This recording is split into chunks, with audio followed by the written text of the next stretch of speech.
Okay, so once we have those applications, okay, we also need that policyholder, that applicant, to walk away with some kind of receipt. Okay, and that is what the PDA, the Premium Deduction Authorization, serves as. Okay, this is also your proof that you've given them the policies that they've asked for. So in this case, again, we'll use me as the applicant. Okay, you're filling in their information at the top. Okay, for accounts that require it, you're inputting the social or employee ID, the company name, and account number. Okay.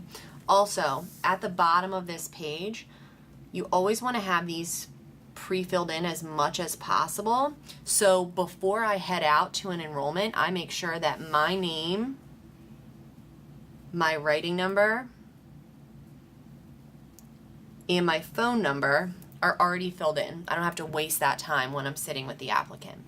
And from there, I'm inputting the information on each policy that they've decided to participate in. So we're going to say I'm moving forward with solely that cancer program, okay? And I find cancer, exit off that I'll be participating. I selected individual coverage, okay, at the classic level. Okay. It's a weekly deduction. As I mentioned, the policy is going to be effective on June the 1st, 2015. So the first deduction will come out of my first payroll during the month of June. Okay. We are still here in Marriottsville, Maryland. Okay. And the weekly new pre-tax deduction for that policy is $8.35. Okay? You always want to make sure that the PDA coincides with the mode in which the employee is actually paid, so that when they get that first paycheck in June and see the AFLAC deduction come out, they see that it was input at $8.35, just like you indicated on their receipt. Okay, bring down the total. I always circle it there. Remind them that it will be coming out pre-tax, so the actual difference in their take-home pay will be about 25% less than the number that they see circled, conservatively guesstimating. But we always want to make sure that the written number is the full gross total. And then we're filling in the date on site.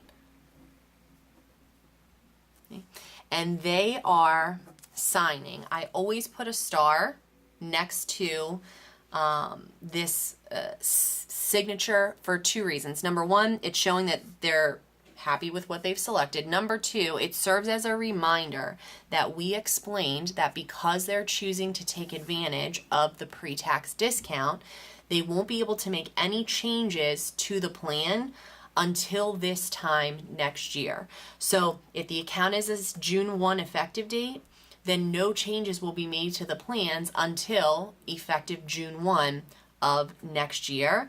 And very important that it's clear to the employee and that it's clear to Human Resources and to AFLAC that we've explained that. I think the star serves well there.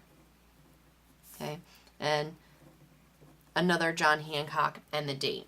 Now, once you've completed this, there's 3 copies, okay? The middle copy is handed to the employee. They take that home as their copy of their receipt, okay? The white copy goes to the account. For large accounts, you want to give it to whomever your contact is on the AFLAC end. For small accounts, you'll give that directly to your payroll contact. And then the pink copy is our copy. And you want to keep that for your records because even though AFLAC calls this a PDA, it is also a CYA. Okay? This is your proof that you executed the policies exactly as you were asked. This is your proof of the conversation that you had with the employee. So if anything becomes a question, if I were to get a call from Hillary 3 months later saying, hey, I thought I covered my daughter on that cancer plan, I can very easily pull my file for ABC Company and say, actually, we did an individual cancer plan at the classic level. It was $8.35 a week. But without my copy of the receipt, that becomes a very difficult conversation. Okay, so you want to fill one of these out with every policyholder that you meet with. Okay, this also serves as our waiver of participation. So it's important that, especially in accounts that are working with us to get in front of every single employee, that they have a record that folks actually came to sit down. So it won't happen often, but when it does, okay, this will also be our waiver of participation. And instead of filling out the top portion with their signature and the date, okay, they'll simply indicate that they're not a policyholder and that they've decided to waive their opportunity to participate at this time, but that the benefits were fully explained to them. So it's kind of our attendance record for any employees who choose not to participate.